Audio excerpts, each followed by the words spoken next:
जानते हैं, हम भगवद गीता के ज्ञान कर्म संन्यास योग नामक 4वें अध्याय का निरंतर कुछ खास संदर्भों को लेते हुए विवरण दे रहे हैं।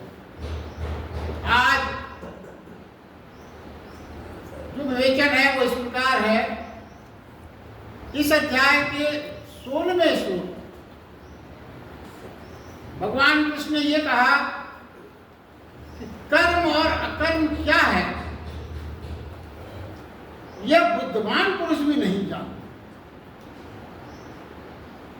बुद्धिमान प्राणी भी नहीं समझ पाता। अब यहाँ पे एक बात जो है, कर्म क्या है अकर्म क्या है, ये तो बहुत सिंपल सी बात है। हम तो ये समझते हैं कि सामान्य जन भी अच्छे से समझ सकता है कि क्या कर्म है और क्या अकर्म है। विचित्र लगता है कि कर्म अकर्म क्या है, ये तो मूढ़ जन भी जानते हैं, और कृष्ण भगवान कहते हैं कर्म क्या है अकर्म क्या है, इसे बुद्धिमान जन भी नहीं जानते। तो कोई अप्रत्यक्ष सत्य तो इसके पीछे छिपा हुआ है, क्या, जिस पर पुनर्विचार करना होगा। जिससे हम कर्म समझते हैं वो निश्चित रूप से कर्म नहीं होगा, वरना सीधा सीधा होगा तो भगवान ये बात थोड़ी कहते। जिसे हम अकर्म समझते हैं वो अकर्म नहीं होगा, तभी तो कृष्ण भगवान ऐसा कह रहे हैं। ये विचार की बात। तो क्या है, देखिए, कर्म यानी एक्शन, और एक इसी के साथ एक बात है प्रतिकर्म। प्रतिकर्म क्या है, रिएक्शन। तो अगर आप अपने जीवन की बहुत गहराई से अपने सारे कार्यों को देखें तो अधिकतर हम सर्वदा प्रतिकर्म करते, कर्म नहीं करते। बहुधा 24 घंटे में जीवन से मृत्यु तक हम अधिकतर हमारे कर्म प्रतिकर्म के रूप में होते हैं। कैसे, सरलता से इसको समझिए। जैसे किसी ने आपको गाली दी और हमने तत्काल ही उसके गाली से भी ज्यादा कुछ अपशब्द किए, लड़ने झगड़ने में तैयार। किसी ने प्रशंसा की, हम बड़े प्रसन्न हो गए, मुस्कुरा दिए, प्रफुल्लित हो गए। किसी ने प्रेम से कुछ हमसे बोला, शब्द गए, हम गदगद हो गए। ये सब ऐसे ही है। ये सारे कर्म कैसे हैं? जैसे बिजली का बटन दबाया तो बल्ब जल गया, और बिजली का बटन फिर से दबाया तो बल्ब बुझ गया। अब क्या बल्ब जलने बुझने का काम कर रहा है? क्या जलने बुझने का काम करना, बल्ब दिख तो रहा है कि वो जला और बुझा, मगर एक्चुअली जलने बुझने का काम बल्ब कर रहा है। वो तो बटन पर आधारित हो गया सब, तो वो उसका कर्म नहीं कहलाएगा। क्यों? ये क्या होगा फिर? ये कर्म है, काम तो हो रहा है, जल बुझ तो रहा है, तो ये क्या कहलाएगा? ये प्रतिकर्म कहलाएगा। जो क्यों घटित हुआ कि आपने बटन दबाया, वो बटन दबाया इसलिए वो घटित हुआ, तो वो क्या कहलाएगा? प्रतिकर्म कहलाएगा। गाली का उत्तर आपने ना दिया या देना पड़ा, कोई चीज हो सकती है। या तो आप उत्तर ना दें या देना पड़ा। यदि ना दिया तो कर्म, और देना पड़ा तो प्रतिकर्म। आप कहेंगे कि ठीक है नहीं देंगे, और इसे ऐसे ही है तो नहीं देंगे, मगर आप जरा अभ्यास करके देखिए, बड़ा कठिन है। आप अपने आप को गाली का प्रत्युत्तर देने से रोक सकें, बहुत बड़ी बात। और भगवान कैसे किसी कहते हैं, उस रोकने के लिए आपने जो कुछ किया वो कर्म। अब ये कर्म दिख नहीं रहा, मगर वो कहते हैं रोकने के लिए आपने जो किया वो कर्म है। देखिए, कर्म जब है जब हम उत्तर ना दें, और आपने आपके उत्तर ना देने का जो आपने बात की वही कर्म है। देखिए, जीवन के प्रारंभ में हर कोई अपने बचपन से अगर आप सोचें तो आप कुछ नहीं थे, बौद्धिक रूप से, विकसित रूप से कुछ नहीं था। मगर वो ये कहते हैं कि जीवन की उस यात्रा में जहाँ आप पहुँचे, आपने जो कुछ भी इस यात्रा को पाने के लिए जो भी आपने प्रयास किए, वो सब आपके कर्म थे। आप बचपन से लेके जब आपकी बुद्धि कुछ नहीं थी, कुछ आपके पास संग्रह कुछ भी नहीं था, कोई भी चीज नहीं थी, तो आपने आज जो कुछ भी आप बन पाए वो आपके जीवन के कर्म कहलाए। तो कर्म का अर्थ है सहज, सहजता से होता है। और प्रतिकर्म का क्या है? प्रेरित, इंस्पायर्ड किया। अब एक दृष्टांत है कि बुद्ध भगवान के ऊपर एक ने थूक दिया, तो बुद्ध ने कुछ नहीं कहा, ये बोले पूछा और फिर बोले और कुछ कहना है क्या? तो मैं चलूँ आगे। कुछ नहीं कहा उन्होंने कहा कि तेरे कहने का ही तरीका है, और कुछ कहने को शेष है क्या? तो रुको वरना मैं चलूँ। अब वो तो कह के चले गए, मगर काम किया था पूछने का, वो कितना उसके ऊपर दिमाग बिल्कुल उसका सुन लो, रात भर वो सो न सका। कैसा महात्मा आदमी, मैंने तो इसको गाल थूक दिया और इसने हमको ऐसा उत्तर दिया। दूसरे दिन वो गिड़गिड़ाता रोता हुआ भगवान बुद्ध के पास पहुंचा और फिर पैरों पे गिरा और बोला, अरे आपको क्रोधित हो जाना था, गुस्सा हो जाना था, आप कुछ नहीं हुए तो मेरी बहुत विचित्रता हो गई, मुझे क्षमा कर दें। तो अब ऐसे में क्या होना चाहिए? भगवान प्रतिकर्म, फिर भी वो प्रतिकर्म से बचे। उन्होंने क्या कहा? मैं तुम्हारा गुलाम नहीं हूं कि तुम जैसा चाहो वैसा करूं। प्रतिकर्म गुलामी है, मुझे कुछ नहीं। तो ये जो प्रतिकर्म है ये वास्तव में गुलामी है, और इसको प्रतिकर्म ये फर्क है। इसलिए भगवान ने कहा कि कर्म क्या है इसको बुद्धिमान भी नहीं समझ पाता। अब इसी के आगे आप समझे अकर्म। अकर्म भी भगवान ने कहा, अकर्म भी नहीं समझते। अकर्म क्या है? हम बहुधा अकर्मणता को अकर्म समझ लेते हैं। कर्मणता है हमारी, कुछ नहीं कर रहे, लेटे हैं, मतलब हम समझते हैं कि हम अकर्म की स्थिति में। तो अकर्म क्या है? अकर्म तो बहुत क्रांतिकारी घटना है। वह क्या है? अकर्म तो वास्तव में ध्यान है, समाधि है। अकर्म की स्थिति तो बहुत क्रांतिकारी बात है। कैसे? आप आराम कुर्सी पर बैठे हुए, कुछ नहीं कर रहे आप, मगर आप विचारें थोड़ा सा, आप ना जाने क्या क्या कर रहे हैं। दिख तो नहीं रहा है आप क्या क्या कर रहे हैं, भीतर बड़ी सक्रियता चल रही है आपके, बड़े बड़े गहन कार्य कर रहे हैं आप, पता नहीं कहाँ विचर रहे हैं, कौन सा षड्यंत्र कर रहे हैं, कौन सी चीज कर रहे हैं, किसके साथ क्या कर रहे हैं। आप लेटे जरूर हैं मगर आपका मस्तिष्क बड़ा सक्रिय है, बहुत काम चल रहा है। अकर्म फिर क्या हुआ? अकर्म हुआ जब भीतर कर्म की वासना न रह जाए। भीतर मन शून्य और मौन हो जाए, भीतर मन शून्य हो जाए, मौन हो जाए, कर्म की सूक्ष्म तरंगें भी ना उठे भीतर, कर्म की सूक्ष्म तरंगें। कर्मणता में तो आप लेटे तमाम तरह की तरंगें उठ रही ना, वो कहते हैं तरंगें भी ना उठे। उसके बाहर प्रतिकर्म कभी नहीं हो सकता, उसके बाहर कर्म ही होगा और वह कर्म कर्ता शून्य। वो जो कुछ भी होगा वो कर्ता शून्य होगा। भीतर जो कर्म की वासना है वही इकट्ठी होकर कर्ता बन जाता है। भीतर जो हमारा अहंकार और कर्म की वासना है ना, वही कर्ता बन जाता है। भीतर का कर्ता विदा हो जाता है जब हम तरंग कर्म की नहीं उठती है, किसी प्रकार की कोई तरंग हमारे भीतर नहीं है, तो भीतर का कर्ता विदा हो जाता है। फिर बाहर खाली कर्म रह जाते हैं, लेकिन वो कर्म कर्ता शून्य होते हैं। देखिए कितनी छोटी सी बात है, कर्म करते हुए भी आप कर्म से मुक्त हो जाते हैं। कहा गया ना, भगवान कर्म करते हुए कर्म बंधन में क्यों नहीं है? क्योंकि वो कर्म करते हुए भी कर्तापन के भाव से मुक्त।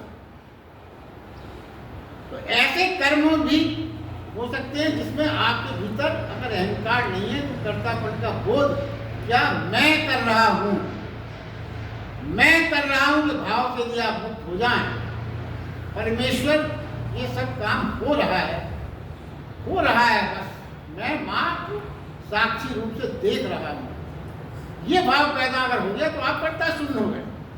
तो इस समय जब आपके पीछे अंदर जावा अकर्ता हो जाते हैं, कर्ता नहीं रहते, तो फिर इसको अकर्म कहा। ऐसे कर्म जो कर्ता अंदर का कर्ता शून्य आप हो जाए, तो फिर बाहर कर्म करते भी रहे आप, तो भी वो अकर्म की श्रेणी में आए। क्योंकि कर्म वही है तो आप कर्तापन के भाव से कर। अब दूसरा आगे और आता है निषिद्ध कर्म। निषिद्ध कर्म क्या है? इसके बारे में भी गीता में भगवान ने बहुत स्पष्ट बताया निषिद्ध कर्म होता दो प्रकार के तय किए। प्रथम तो वह कुछ कर्म जिनकी सूची तैयार करके निषिद्ध कर्म घोषित कर दिया जाता है, जैसे कानून में और अदालतों में ये बात तय है। कुछ चीजें सूचीबद्ध की गई, उसमें ये तय कर दिया गया ये कृत्य आप करोगे तो ये सब निषिद्ध कर्म है। और दूसरा क्या है, धर्मानुसार। जब एक कर्म परिस्थिति विशेष में निषिद्ध है परंतु वही कर्म दूसरी परिस्थिति में निषिद्ध नहीं होगा, ये धर्म की परिभाषा है। एक कर्म हो सकता है एक परिस्थिति में निषिद्ध हो, मगर दूसरी परिस्थिति में वो निषिद्ध ना हो। जैसे युद्ध के मैदान में हत्या निषिद्ध नहीं होती क्योंकि परिस्थिति बदल गई, वैसे हत्या निषिद्ध है मगर युद्ध के मैदान में परिस्थिति निषिद्ध है। अब जंगल के चौराहे पर एक कमजोर सा ब्राह्मण खड़ा था, चौराहा था, पेड़ के नीचे खड़ा, एक गाय आई और एक तरफ भाग गई। थोड़ी देर बाद एक कसाई भरता लेके आ गया। उसने उस ब्राह्मण से पूछा, क्या तुमने इधर कहीं गाय को जाके देखा है? किस ओर गई? चौराहा था। अब बताइए, अगर वो झूठ बोलता है तो निषिद्ध कर्म हो गया, झूठ बोलना निषिद्ध है। और अगर वो बता देता है कि गाय इधर गई है तो फिर वो आप हिंसा को सहयोग कर रहे हो। हिंसा को सहयोग करना भी निषिद्ध कर्म है और झूठ बोलना भी निषिद्ध कर्म है। तो क्या है, सही ना बोला तो झूठ होगा और सही बोला तो हिंसा, शायद दोनों निषिद्ध है। अब धर्म ये तय करेगा तो क्या करेगा। अब ये धर्म की बात होता है, परिभाषा के हिसाब से दुनिया काम नहीं करती। कृष्ण भगवान कहते हैं कर्म की गति गहन है, इस गति को समझने को निषिद्ध कर्म को तत्व से समझना होगा। तत्व से, तत्व का शब्द गीता में आता है, तत्व से समझना होगा। जैसे महावीर भगवान 1 करोड़ वर्ष होते थे, कीटाणु भी न मर जाए, खेती करने को भी मना किया गया, तलवार उठाने को भी मना किया गया। तो सारे देखिए क्षमा सहित है, हमारी बात है सत्य। जैन व्यापारियों ने, जैन कम्युनिटी ने ये सब काम नहीं किए तो महावीर भगवान ने निषिद्ध बताया थे। उन्होंने क्या किया, वो कैश या बनिया पहनाने लगे, उन्होंने सारा व्यापार की ओर अपना ध्यान दे दिया। मगर आप अगर अप्रत्यक्ष रूप से देखें तो निषिद्ध रूप से वहाँ पर जो व्यापारी में जो पड़ने तरह के जो काम होते हैं, व्यस्त होकर न दिखाई पड़ने वाली हिंसा बहुधा होती है। जैसे आपने अनुभव किया होगा, पल्लेदार को 8 आने ज़्यादा देने के लिए भी वो करोड़पति जैन साहब चिट्ठी कर सकते, बड़ी इस तरह की हिंसा हुई।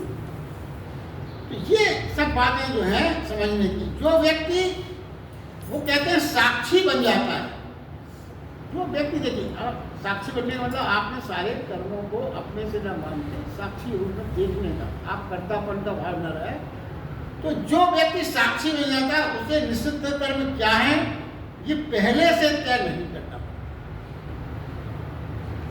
जब जरूरत होती है, जैसे ही साक्षी होता है, दिखाई पड़ जाता है कि ये निषिद्ध है और ये निषिद्ध नहीं है, क्योंकि आप इन्वॉल्व नहीं हैं। तो क्या निषिद्ध है क्या निषिद्ध नहीं है, अगर आपका इन्वॉल्वमेंट नहीं है उस में, तो फिर आपको अपने आप समझ में आ जाएगा कि ये काम निषिद्ध है और ये काम निषिद्ध नहीं है। सोचना ही नहीं पड़ता। देखिए कमरे से निकलना है तो नेत्र वाला तो उठेगा और दरवाजे से बाहर चल देगा, मगर नेत्रहीन पूछेगा, लकड़ी से टटोलता रहेगा कहाँ दरवाजा पूछता, यही अंतर है। साक्षी भाव वाले को स्पष्ट दिखता है कि क्या सही है और क्या गलत। इसलिए भगवान ने साक्षी भाव की बात की। देखिए भगवान ने ये कहा है कि पुरुष कर्म में अकर्म को देखे। देखिए छोटी सी बात है, जो अभी जो दृष्टांत आया, कर्म में अकर्म को देखे और अकर्म में कर्म को देखे। देखिए गीता क्योंकि हम 18 अध्याय पूरे कर चुके, इसलिए जो बातें अब की जा रही है थोड़ी सी चिंतन वाली है। थोड़ा सा उसका हमने कोशिश की है कि आपको एक सोचने के लिए मजबूर होना। जो पुरुष कर्म में अकर्म को देखे और अकर्म में कर्म को देखे, वह पुरुष मनुष्यों में विद्यमान है। और वह योगी संपूर्ण कर्मों को करने वाला है। देखिए यानी जो करते हुए भी जाने कि मैं करता नहीं, करते हुए भी ये जान पाए कि मैं करता नहीं हूं, ऐसा तभी जाना जा सकता है जब साक्षी भाव हो और सारी घटनाएं जो है घट रही हो और आप पीछे खड़े होकर मात्र देख। ये देखने की कला कर्म को अकर्म बना देती है। कर्म में अकर्म, ये देखने की जो कला है साक्षी भाव से, ये आपके कर्म को कर्म बना देती है। अब दूसरा सूत्र और जटिल है, उसमें क्या कहा गया है? ना करते हुए करता समझो। पहले वो तो मान लिया ठीक है, कर्ता का भाव नहीं साक्षी भाव। ये दूसरा सूत्र तो बहुत विचार नहीं है। वो ये कहते हैं, कहा है कि ना करते हुए कर्ता जैसे हो जाओ। अब इसको समझिए, प्राणी जब साक्षी हो जाता है स्वयं से अलग हो जाता है। प्राणी जब साक्षी हुआ तो आप शरीर अलग हो गए, आप अलग हो गए, तो स्वयं से आप अलग हो गए। फिर अलग होने से आपका तादाद कहाँ होता है? सर्व से। सर्व से यानी परमात्मा से उसका तादाद हो जाता है, क्योंकि वो अपनी आत्मा से, परमात्मा से वो आपका तादाद हो गया। वो कुछ फिर नहीं करता। देखिए परमात्मा क्या है? हवाएं चल रही है, वही चला रहा है। चांद तारे ग्रह सब घूम रहे हैं, वह जानता है कि मैं ही चला रहा हूं, क्योंकि वह परमात्मा के तादाद में से उसे ऐसी अनुभूति होने लगेगी कि मैं ही सब कर रहा हूं। तो ये सब परमात्मा के जितने भी काम हो रहे हैं, आपका ऐसे व्यक्ति का जब परमात्मा से साक्षी रूप में तादाद हो जाएगा तो उसे ये महसूस होने लगेगा कि ये सब काम मेरे द्वारा, मैं ही कर रहा हूं, मुझसे ही घटित हो रहा है। तो जो परमात्मा होने की जो अंतरदशा आपके मन में जुड़ने की जो अंतरदशा साक्षी भाव कारण होगी, तो कुछ ना करने पर भी आप करता हो ऐसा भाव पैदा होगा। तो क्या है? उसके परमात्मा से तादाद होने पे ही उसे ऐसी अनुभूति होगी, उसके पहले नहीं। उस प्राणी को साक्षी भाव में होने से स्पष्ट दिखा जाएगा कि कौन सा कर्म निषिद्ध है और कौन सा कर्म निषिद्ध नहीं है। पहले से तय करने की आवश्यकता नहीं रहती, शास्त्र भी खोलने की जरूरत नहीं रहती। स्पष्ट पता चल जाता है क्या है, क्यों है और कैसा है।